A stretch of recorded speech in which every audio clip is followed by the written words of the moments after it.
কেউ যদি কখনো মাগুর মাছ মানে দেশি মাগুর মাছ খেয়ে না থাকেন তাহলে অবশ্যই আমার এই মাগুর মাছের রেসিপিটা অবশ্যই দেখে থাকবেন।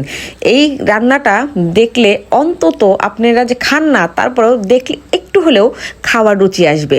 সত্যি বলছি। আমি দুপুরবেলা রান্না করবো আজকে মাগুর মাছের ঝোল, সঙ্গে দিব টমেটো আর এই যে আলু, নতুন আলু উঠেছে, যদিও এখন নতুন নাই কিন্তু টেস্ট কিন্তু এখনও নতুনের মতো রয়ে গেছে। তো এদিকে মেয়েকে পড়তে বসতে দিয়েছি, মেয়ের খাতা দেখতে হবে, মেয়ে ডাকাডাকি করতেছে তাড়াতাড়ি আসো।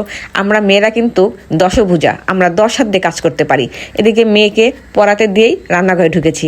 ওই যে বললাম স্পেশাল আজকে মাগুর মাছের তরকারি রান্না করব। তো এই টমেটো আর কুচি কুচি করে অনেকগুলো পেঁয়াজ দিয়েছিলাম, আর ভিতরে দিয়েছিলাম জিরা বাটা, রসুন, আদা, মানে সম্পূর্ণ মানে একদম অথেন্টিকভাবে রান্না হবে। আমি পাটায় বেটে প্রত্যেকটা মশলা করেছি আর কি। তারপরে এদিকে রসুন পেঁয়াজ একটু হালকা করে কষিয়ে দিয়েছিলাম, তারপর টমেটো তো অবশ্যই একটু ভালো কষাতে হবে।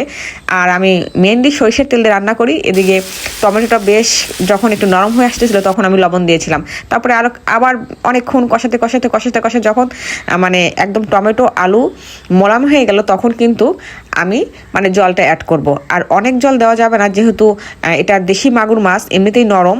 তো এদিকে মাছটা আগে উপর দিয়ে মানে ছিটিয়ে দিলাম, দেওয়ার পরে সুন্দর করে নাড়াচাড়া করে তারপরে আমি পরিমাণ মতো একটু জল দিলাম।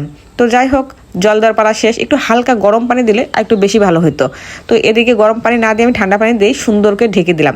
ঢেকে দেওয়ার পর এখন তো দুপুরের খাবারের পালা। দেখুন আমার তরকারির যে কালার হয়েছে এত সুন্দর।